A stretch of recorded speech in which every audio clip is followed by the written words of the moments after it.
अस्सलामुअलैकुम। कराची में शादी के रोज़ लापता हुए दूल्हे की मोबाइल डेटा और कैमरों से तलाश। शादी की खुशियां अचानक मातम में तब्दील हो गईं। पूरे इलाके में कोहराम मच गया। क्या आप हालात हाज़रा से आगाही हासिल करना चाहते हैं? खबर के पीछे छुपे असल हक़ाइक़ जानना चाहते हैं? तो अभी सब्सक्राइब कीजिए ज़िलमिल पाकिस्तान को और साथ ही घंटी के निशान पर क्लिक कर दें।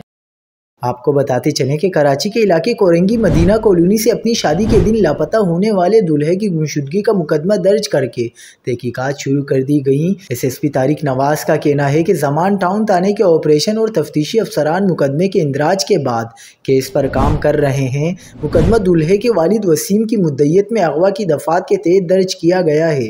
मुकदमे के मतन में कहा गया है कि 11 सितंबर को जहांजेब की बारात जानी थी, जो शादी के रोज़ शाम 6 बजे मोटरसाइकिल पर सैलून गया था। वो 5 बजे अपने मोबाइल फ़ोन भी घर छोड़कर गया था। सैलून से दूसरे बेटे को 7:30 बजे फ़ोन कॉल आई और बताया कि जहांजेब सैलून नहीं पहुंचा।